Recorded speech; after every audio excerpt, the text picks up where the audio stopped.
오늘 우리들에게 주는 하나님의 말씀은 사무엘하 12장 15절로 31절입니다. 구약 480면쯤에 있습니다. 사무엘하 12장 15절로 31절입니다. 다 찾으셨으면 교독하시고 31절은 함께 읽겠습니다. 나단이 자기 집으로 돌아가니라. 우리아의 아내가 다윗에게 낳은 아이를 여호와께서 치심에 심히 앓는지라. 다윗이 그 아이를 위하여 하나님께 간구하되 다윗이 금식하고 안에 들어가서 밤새도록 땅에 엎드렸으니 그 집의 늙은 자들이 그 곁에 서서 다윗을 땅에서 일으키려 하되 왕이 듣지 아니하고 그들과 더불어 먹지도 아니하더라. 이래 만에 그 아이가 죽으니라. 그러나 다윗의 신하들이 아이가 죽은 것을 왕에게 아뢰기를 두려워하니 이는 그들이 말하기를 아이가 살았을 때에 우리가 그에게 말하여도 왕이 그 말을 듣지 아니하셨나니 어떻게 그 아이가 죽은 것을 그에게 아뢰 수 있으랴. 왕이 상심하시리로다 함이라. 다윗이 그의 신하들이 서로 수군거리는 것을 보고 그 아이가 죽은 줄을 다윗이 깨닫고 그의 신하들에게 묻되 아이가 죽었느냐 하니 대답하되 죽었나이다 하는지라. 다윗이 땅에서 일어나 몸을 씻고 기름을 바르고 의복을 갈아입고 여호와의 전에 들어가서 경배하고 왕궁으로 돌아와 명령하여 음식을 그 앞에 차리게 하고 먹은지라. 그의 신하들이 그에게 이르되 아이가 살았을 때에는 그를 위하여 금식하고 우시더니 죽은 후에는 일어나서 잡수시니 이 일이 어찌 됨이니까 하니 이르되 아이가 살았을 때에 내가 금식하고 운 것은 혹시 여호와께서 나를 불쌍히 여기사 아이를 살려주실는지 누가 알까 생각하거니와 지금은 죽었으니 내가 어찌 금식하랴. 내가 다시 돌아오게 할 수 있느냐. 나는 그에게로 가려니와 그는 내게로 돌아오지 아니하리라 하니라. 다윗이 그의 아내 밧세바를 위로하고 그에게 들어가 그와 동침하였더니 그가 아들을 낳음에 그의 이름을 솔로몬이라 하니라. 여호와께서 그를 사랑하사 선지자 나단을 보내 그의 이름을 여디디아라 하시니 이는 여호와께서 사랑하셨기 때문이더라. 요압이 암몬 자손의 랍바를 쳐서 그 왕성을 점령하매 요압이 전령을 다윗에게 보내 이르되 내가 랍바 곧 물들의 성읍을 쳐서 점령하였으니 이제 왕은 그 백성의 남은 군사를 모아 그 성에 맞서 진치고 이 성읍을 쳐서 점령하소서. 내가 이 성읍을 점령하면 이 성읍이 내 이름으로 일컬음을 받을까 두려워하나이다 하니 다윗이 모든 군사를 모아 랍바로 가서 그곳을 쳐서 점령하고 그 왕의 머리에서 보석 박힌 왕관을 가져오니 그 중량이 금 한 달란트라. 다윗이 자기 머리에 쓰니라. 다윗이 또 그 성읍에서 노략한 물건을 무수히 내오고 함께 읽겠습니다. 그 안에 있는 백성들을 끌어내어 톱질과 썰애질과 철도끼질과 벽돌구이를 그들에게 하게 하니라. 암몬 자손의 모든 성읍을 이같이 하고 다윗과 모든 백성이 예루살렘으로 돌아가니라. 아멘. 지난주에 나단 선지자가 다윗에게 하나님의 용서와 더불어서 그의 죄에 대한 심판을 선언하고 이제 떠난 후에 하나님은 다윗과 밧세바 사이에서 태어난 그 아이를 쳐서 병들게 하셨습니다.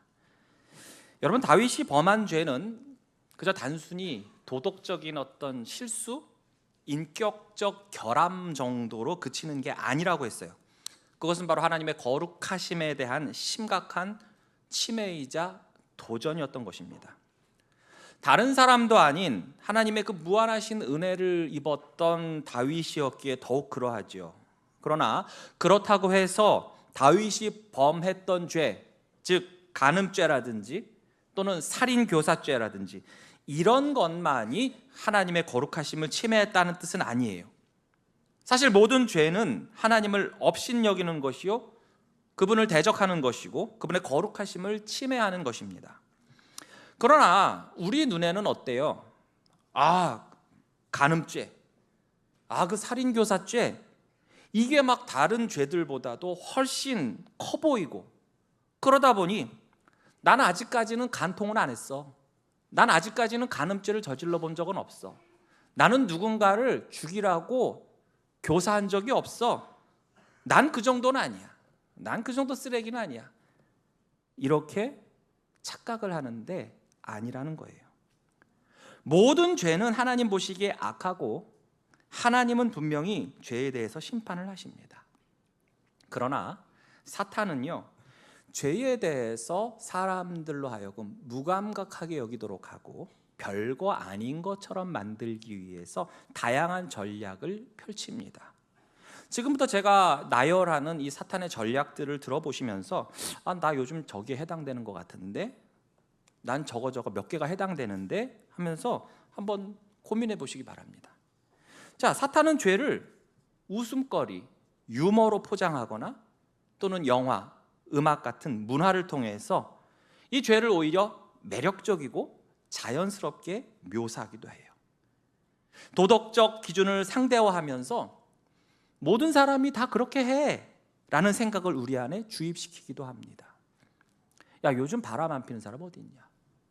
야, 애인 없는 유부남, 유부녀가 어디 있어?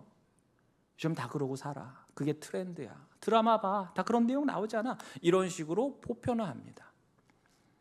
또한 뭐니 해도 네 행복이 우선이야, 너가 최고야 하면서 자기의 욕망을 정당화하여 포장하고 이로 인해서 죄책감을 덜게 만들죠. 하나님의 뜻보다 자신의 만족을 우선하게 하는 거예요. 또한 성경의 권위를 약화시켜요. 야, 성경은 옛날 고리타분한 옛날 옛적 이야기야. 오늘날이랑은 안 맞아요 하면서 현재 시대적 판단을 우선시하게 하고, 그래서 선과 악의 경계를 흐리게 만들고 죄를 합리화합니다. 또한 죄의 즉각적인 결과가 드러나지 않도록 막 숨기라고 유혹을 합니다. 그러면서 시간이 다 해결해, 그냥 뭉개고 앉아 있으면 없던 일이 돼, 그러면서 죄가 가져오는 잠재적 고통과 파멸을 간과하게 만듭니다. 그러다 보면 죄의 결과에 대한 두려움도 줄어들고 더 나아가 반복적인 죄를 허용하게 만들지요. 사탄은 회개를 미루게 유도하기도 합니다. 시간 많어, 꼭 지금 할 필요 없잖아, 나중에 해, 나중에. 그래서 죄에 대한 심각성과 회개의 긴급성을 희석시킵니다. 그 결과 죄에 대해서 계속 익숙하게 만들고 마찬가지로 죄책감이 약화가 되죠. 또한 사탄은 자꾸만 남 탓, 세상 탓, 환경 탓을 하게 만듭니다. 네가 처한 환경 때문에 네가 죄 지은 거야. 이건 네 잘못이 아니야. 너가 어려서부터 굉장히 어렵게 자라서 그렇게 된 거야. 등등의 자꾸만 그 책임을 외부로 돌리게 만들어요. 그 결과 죄에 대한 자각과 회개를 막습니다. 특히 요즘 같은 시대에 더욱 활개치는 방법이 있는데 즉각적인 쾌락과 만족을 강조해요. 지금 이 순간을 즐겨야지. 한 살이라도 어릴 때, 젊을 때 즐겨야 돼요. 쾌락도 삶의 일부야 라면서 육체적 쾌락을 강조해요. 하나님의 거룩한 목적과 비전보다도 오직 세속적인 즐거움만을 추구하게 만듭니다. 그 결과 죄가 즐거움으로 미화가 되고 우리로 하여금 반복적으로 거기에 빠지게 만들죠. 마지막으로 사탄은 하나님의 공의와 사랑을 뒤섞어가지고 짬뽕을 만들어서 왜곡하게 합니다. 하나님은 사랑이시니까 너를 결코 심판하지 않을 거야 라는 오해를 심어줘요. 하나님의 공의로운 심판과 거룩함을 간과하게 만들죠. 그 결과 죄에 대한 두려움이 사라지고 회개에 무관심해집니다. 자, 이처럼 사탄의 다양한 미혹 중심에는 무엇이 있습니까? 오로지 나, 내 중심, 내 생각, 나 우선주의, 세상의 시각과 가치관만이 존재합니다. 기준이 됩니다. 하나님의 뜻, 하나님의 시각, 하나님의 말씀, 그런 건 안중에도 없어요. 성경은 그러한 우리의 생각을 반드시 고쳐야 된다고 말씀하십니다. 하나님께서 다윗이 행한 그 일들이 세상의 가치관이나 법률이나 사람들의 생각에 의해서 악하다라고 하시기 그 이전에, 혹은 왕이 그 정도 할 수도 있는 거지 라는 세상의 평가 이전에 이미 여호와 보시기에 악하였다고 분명히 말씀하셨습니다. 그래서 나단의 입을 통해서도 이 일은 다윗이 하나님을 업신여길 일이라고, 즉 하나님의 거룩하심을 의도적으로 침해한 것이라고 두 번에 걸쳐서 말씀하셨죠. 회개한 다윗도 분명히 그것을 인정합니다. 내가 여호와께 죄를 범하였노라. 그래서 시편 51편 4절에서도 다윗은 내가 주께만 범죄하여 주의 목전에 악을 행하였다라고 고백을 했던 거예요.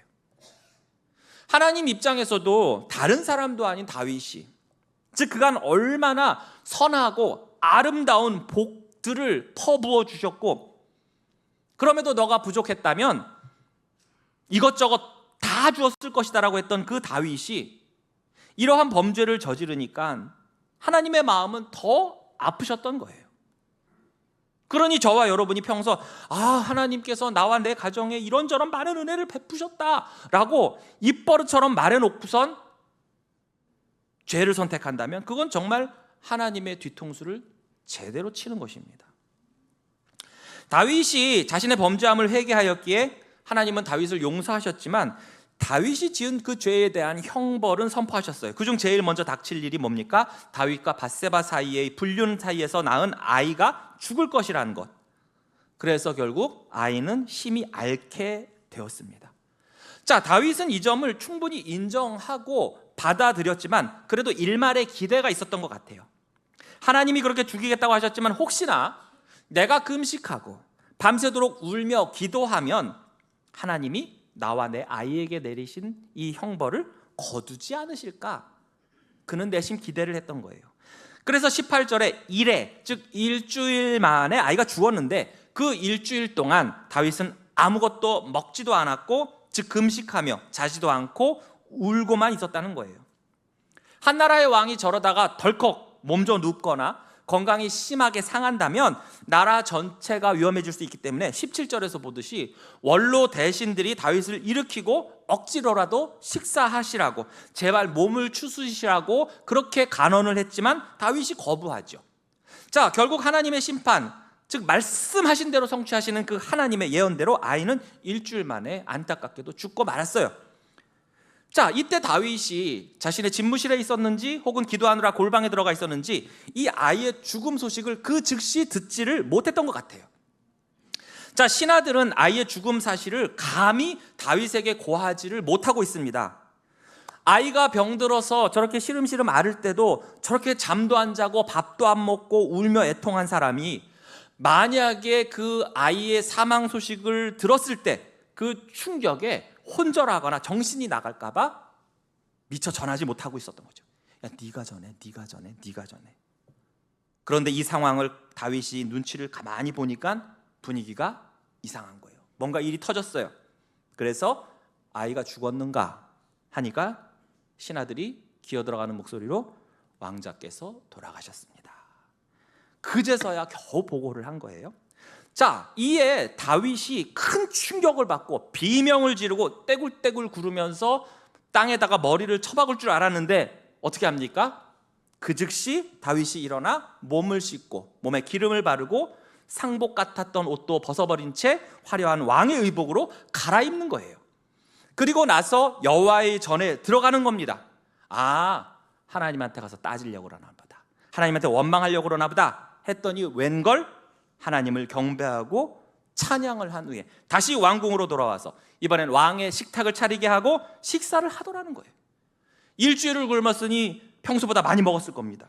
신하들은 도저히 이 상황이 이해가 안 가는 거예요. 자신들의 생각과는 정반대로 왕이 행동했기 때문이죠. 아이가 앓고 있을 때는 그냥 평상시 행동하다가 죽으면 그때 가서 상복도 입고 울고불고 금식해야 하는 것이 맞는 것 같은데 오히려 다윗은 그 반대로 행하죠. 다윗의 신하들도 이 점이 너무 궁금했나 봅니다. 그래서 물어요. 왜 그런 거예요? 그랬더니 다윗이 22절 23절에 이르되 아이가 살았을 때 내가 금식하고 운 것은 혹시 여호와께서 나를 불쌍히 여기사 아이를 살려주실는지 누가 알까 생각함이로거니와 지금은 죽었으니 내가 어찌 금식하랴? 내가 다시 돌아오게 할 수 있느냐? 나는 그에게로 가려니와 그는 내게로 돌아오지 아니하리라 하니라. 자, 다윗은 여기서 세 가지의 사실을 깨달았습니다. 첫째는 하나님은 정말로 공의의 하나님이시라는 거예요. 자신이 왕이라고 해서 평소 하나님의 많은 은혜를 입고 사랑을 받은 자라고 하더라도 죄를 짓고서 그 형벌이 그냥 얼렁뚱땅 넘어가지 않는다는 거예요. 하나님이 분명히 나단을 통해서 다윗의 범죄함 때문에 아이를 죽이겠다고 하셨는데 만약 이 다윗의 금식과 눈물로 인해서 이미 확정된 하나님의 심판이 번복이 된다면 당장에야 다윗 입장에선 좋겠지만 이후부터 하나님에 대한 그 신뢰성은 조금씩 금이 갈 겁니다. 아하, 내가 이런 열심을 보이면 얼마든지 하나님의 심판도 내 뜻대로 되돌릴 수 있겠구나. 이러한 것이 자칫 학습 효과를 불러일으켜서 나중에라도 다윗이 또 다른 범죄를 저지르고 나서도 그래, 이번에도 또 내가 열심히 회개하고 금식하고 울고불고 하면 형벌은 사라지겠지. 이런 안이한 생각이 들 것입니다. 그렇게 된다면 하나님은 인정 많은 하나님은 될 수 있겠지만 절대로 신실하신 공의의 하나님은 되실 수가 없을 거예요. 두 번째로, 무엇보다도 하나님의 뜻하심이 최우선이라는 것을 깨달았어요. 지금 두 가지의 뜻이 상충이 되고 있죠. 하나님의 뜻은 이 죄의 결과인 아이가 죽는 것이고, 다윗의 뜻은 뭐예요? 혹 나의 열심으로 인해서 이 아이가 살아나는 거예요. 그래서 다윗은 병든 아이를 위해서 간절히 금식하며 기도했던 거죠. 여기에 어떤 거짓이나 위선은 없었어요. 이 순간 다윗은 참 진실했습니다. 그건 맞아요. 정말 땅에 엎드려 하나님의 긍휼을 구하고 아이를 살려달라고 그런 간청을 했을 겁니다. 그 다윗의 회개와 그 간구는 진짜란 말이죠. 그렇지만 하나님의 뜻은 다윗의 기도와는 다르게 나타났어요. 그래서 아이가 죽고 말았어요. 우리의 기도와 간구, 그 바람이 아무리 절실하고 중요해 보인다 할지라도 그것이 우리 하나님의 주권을 넘어설 수는 없는 것입니다. 그런데 종종 우리는 왜 내 기도와 간구를 안 들어주시냐고, 왜 내 뜻대로 안 이루어 주냐고 하나님을 원망합니다. 그러다 보니 그럴 거면 나 이제 다시는 기도 안 해. 아니, 나 아예 교회 안 나갈 거야. 만약 내 마음대로 다 되는 거라면 우리가 뭐하러 하나님을 믿습니까? 나 자신을 믿지. 그러나 다윗은 오히려 아이가 죽자 원망이 아닌 성전에 가서 여호와께 경배합니다. 즉 하나님의 뜻을 최우선, 제일 먼저 앞에 두고 있어요. 그리고 이 모습은 예수님께서 겟세마네 동산에서 드린 기도와도 이어집니다. 마태복음 26장 39절에 보시면, 조금 나아가사 얼굴을 땅에 대시고 엎드려 기도하여 이르시되 내 아버지여, 만일 할만하시거든 이 잔을 내게서 지나가게 하옵소서. 그러나 나의 원대로 마시옵고 아버지의 원대로 하옵소서 하시고, 하나님 아버지의 원대로, 바로 그분의 뜻대로 하기를 원하시면서 거기에 나는 기꺼이 따르겠습니다라고 순복하고 계십니다. 예수님의 겟세마네 동산의 기도나 다윗의 금식의 기도나 우리의 기도나 그 중심에는 바로 하나님의 뜻이 우선인 것이고 우리의 의지를 하나님의 뜻에 맞추는 것이죠. 그게 진정한 기도입니다. 그래서 빌립보서 4장 6절에서 7절은 이렇게 말씀하시죠. 아무것도 염려하지 말고 다만 모든 일에 기도와 간구로 너희 구할 것을 감사함으로 하나님께 아뢰라. 그리하면 모든 지각에 뛰어난 하나님의 평강이 그리스도 예수 안에서 너희 마음과 생각을 지키시리라. 아멘. 다윗의 기도와 간구는 다윗이 그토록 바랬던 결과로 응답을 받지는 못했지만, 그러나 그 안에 하나님의 평강이 머물게 되었어요. 다시 말해서 우리의 기도의 진정한 목적은 우리의 소원, 갈망을 내가 원하는 방식대로, 내가 원하는 때에 내 뜻대로 이루는 것이 아니라 바로 하나님의 뜻이 무엇인지를 깨달아가는 과정이고, 그리고 그분의 행하심을 인정하고 그로 인해서 하나님 안에서 평안을 누리는 것입니다. 마지막으로 다윗이 아이의 죽음에서 깨달은 것은 형벌 다음에 바로 하나님이 예비하신 또 다른 새로운 인생이 있다는 거예요. 하나님의 용서와 형벌, 즉 죄사함을 받고 이제 그 죄값을 치렀어요. 그럼 그 다음에 이제 새로운 삶을 살아야 하는 것입니다.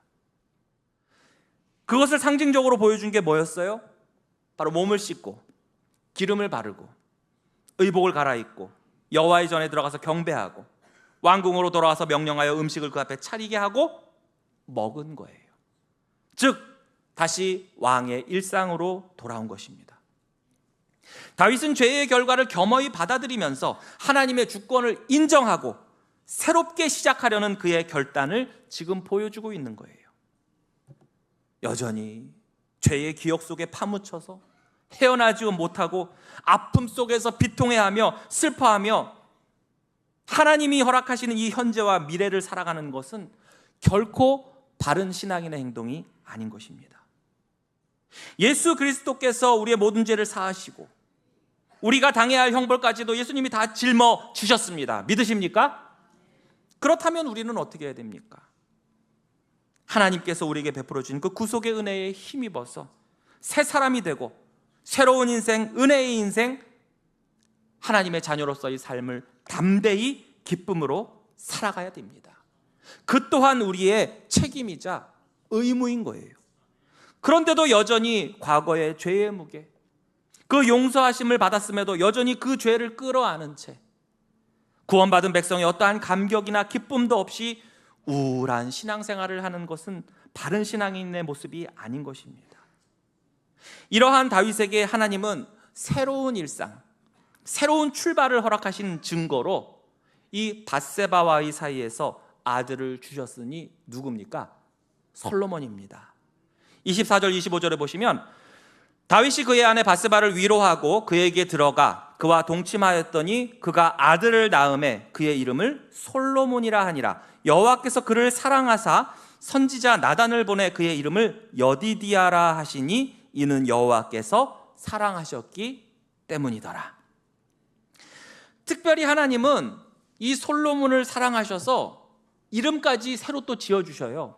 여디디아, 즉 여호와의 사랑을 입음이라는 뜻입니다. 여디디아, 여호와의 사랑을 입었다.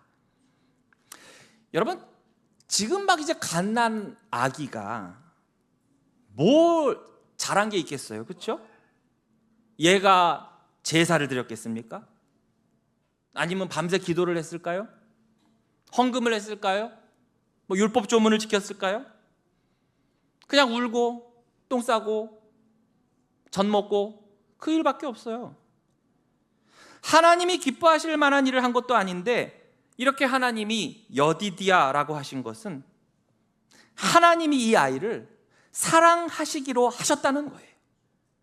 다윗의 행위, 밧세바의 행위 이런 것을 따지신 게 아니라 바로 하나님의 주권적인 선택과 사랑하심이었던 것입니다. 여러분, 이것이 불합리해 보이십니까? 아니, 하나님 왜 그 전에 아이는 죽이시고 얘는 왜 그렇게 사랑하는 거예요? 이해 안 가고 억울하십니까? 그러나 그렇지 않습니다. 하나님의 주권 앞에서 사실 우리가 이러쿵 저러쿵 감히 말할 수가 없는 것입니다. 로마서 9장 20절에서 21절 말씀대로 이 사람아, 그러니까 바울이 그래요. 이 사람아, 우리로 말하면 이 양반아 이러는 것 같아요. 이 사람아, 네가 누구에게 감히 하나님께 반문하느냐? 지음을 받은 물건이 지은 자에게 어떻게 나를 이렇게 만들었습니까? 말할 수 있겠느냐? 토기장이가 진흙 한 덩이로 하나는 귀 쓸 그릇을, 하나는 천이 쓸 그릇을 만들 그런 권한도 없느냐? 저와 여러분 같이 구원받은 자라면 특히 이런 말 할 수가 없어요. 왜 그렇습니까?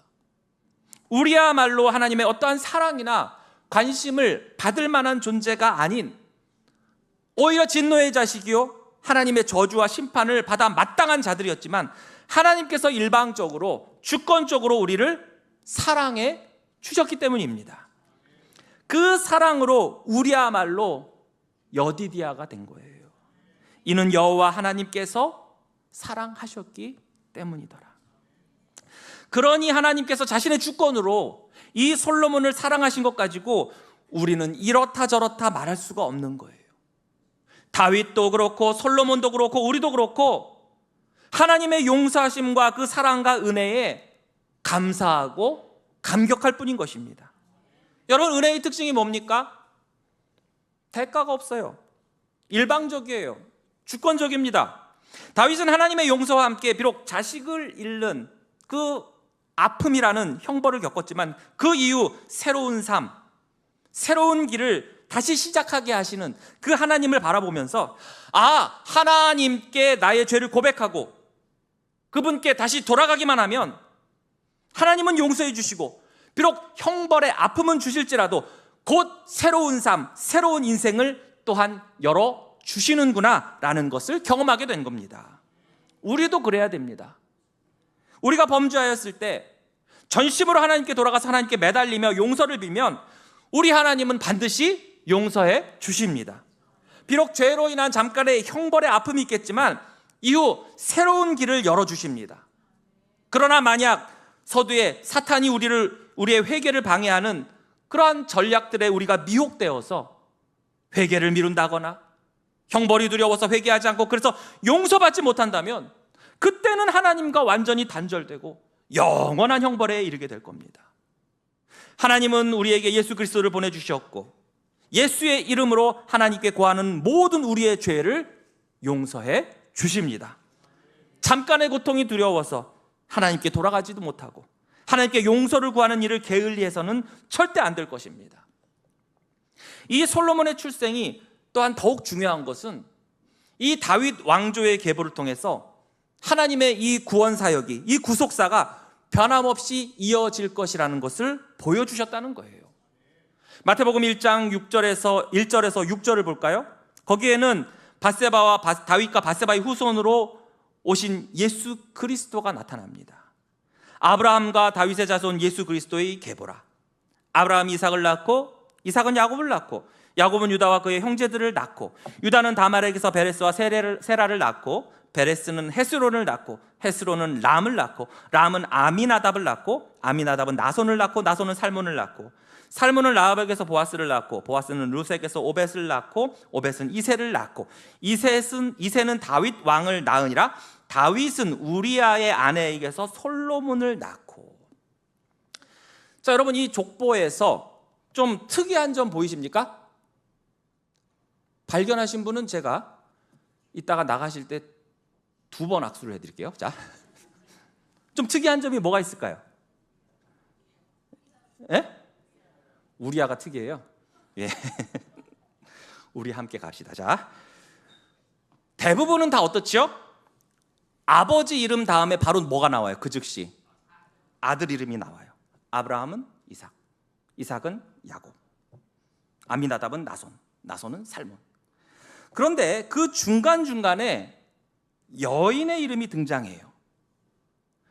유다는 다말에게서, 살몬은 라합에게서, 보아스는 누구에게서? 룻에게서, 마지막으로 다윗은 우리아의 아내 밧세바에게서. 이거 사실 생략해버려도 문제 없어요. 오히려 통일성이 더 있죠.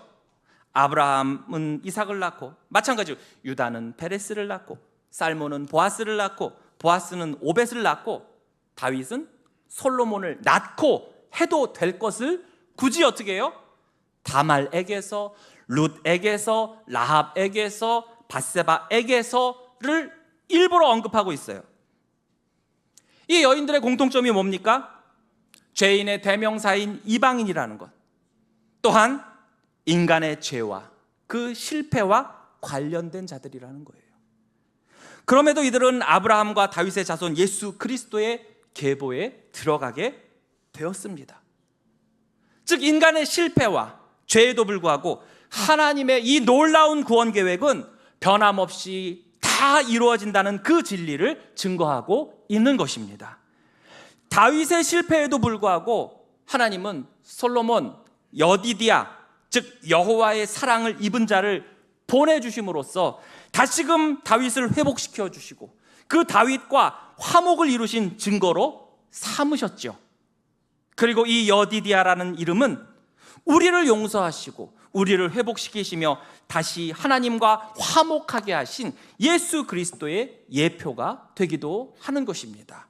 마태복음 3장 16절에서 17절을 보시면 예수께서 세례를 받으시고 곧 물에서 올라오실 때 하늘이 열리고 하나님의 성령이 비둘기같이 내려 자기 위에 임하심을 보시더니 하늘로부터 소리가 있어 말씀하시되 이는 내 사랑하는 아들이요 내 기뻐하는 자라 하시니라. 아멘. 이는 내가 사랑하는 아들이요 내 기뻐하는 자라. 이 말씀과 오늘 본문에 여디디아라 하시니 이는 여호와께서 사랑하셨기 때문이더라가 같은 의미인 거예요.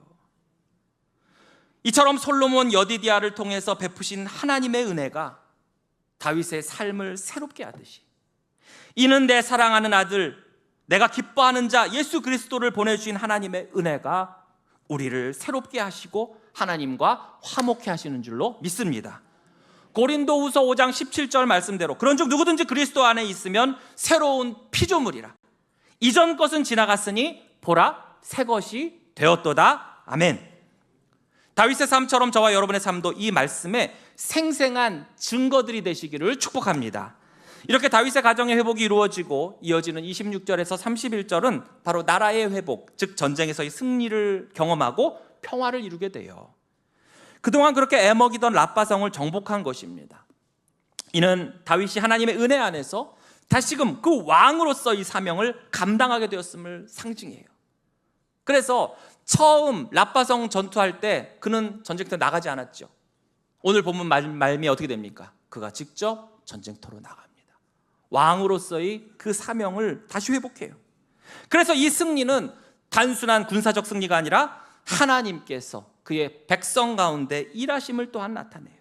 자, 그렇다면 다윗 개인과 그의 가정과 이 나라의 회복의 시발점은 어디였습니까? 그것은 바로 나단의 책망에 다윗이 철저히 무릎을 꿇고 회개한 것부터 시작이 된 거예요. 나단이 아무리 선지자지만 그 다윗의 신하죠. 만약 다윗이 강팍한 마음으로 저놈의 입만 닫는다면 아무도 모를 거야 하면서 나단을 거기서 죽이기라도 했다면 그 이후에 다윗 자신과 그의 가정과 그 나라가 어떻게 되었을지 상상만 해도 끔찍합니다. 그러나 그가 전심으로 회개할 때 하나님은 다윗을 용서하여 주시고 새로운 길을 열어주시고 회복시켜 주셨습니다. 사랑하는 성도 여러분, 다윗의 이야기는 먼 나라 옛날의 남 이야기가 아닙니다. 바로 우리 모두의 이야기예요. 우리는 죄 가운데 아무 소망 없는 존재들이었습니다. 그러나 하나님께서는 예수 그리스도를 통해서 우리의 죄를 용서하시고 새로운 생명을 주시며 승리의 삶을 살게 하십니다. 다윗이 죄를 인정하고 회개하며 하나님의 은혜를 다시금 경험했던 것처럼 우리도 우리의 죄를 늘 회개하며 하나님께 나아갈 때 우리는 새로운 삶, 새로운 은혜를 경험할 수 있는 것입니다. 요한일서 1장 8절에서 10절 말씀대로 만일 우리가 죄가 없다고 말한다면, 저 죄 없는데요? 죄진 적 없는데요? 한다면 스스로 속이고 또 진리가 우리 속에 있지 아니할 것이요. 그러나 만일 우리가 우리의 죄를 자백한다면 그는 미쁘시고 의로우사 우리의 죄를 사하시며 우리를 모든 불의에서 깨끗하게 하실 것이요. 만일 우리가 저 범죄한 적 없는데요? 라고 한다면 이것은 하나님을 거짓말하는 이로 만드는 것이니 또한 그의 말씀이 우리 속에 있지 아니하니라 라고 하셨습니다. 나의 죄를 전심으로 회개하고 그분 앞에 나아갈 때 비록 고난과 아픔이 있을지라도 그 속에서 우리를 그 무한하신 사랑으로 회복시키시고 새롭게 하시는 하나님의 사랑에 우리가 늘 매여 살아가시기를, 내 영혼이 언제나 즐거이 구원의 하나님을 따르고 내 삶을 기꺼이 그분께 드릴 수 있는 저와 여러분이 되시기를 주님의 이름으로 축복합니다. 기도하겠습니다. 하나님 아버지, 은혜와 사랑을 감사드립니다. 다윗이 그 인간의 죄악성과 그 연약함을 가지고 하나님의 거룩함을 침해하며 하나님의 마음을 아프게 하는 그 죄를 저질렀지만, 그러나 그가 온전히 하나님께 회개하고 하나님의 용서하심을 받았을 때 다시금 하나님께서 다윗과 그의 가정과 그의 나라를 위해서 회복시켜 주시고 다시금 화목하게 하심을 우리가 봅니다. 하나님 아버지, 우리도 그러한 은혜를 누리는 자 되게 하여 주시옵소서.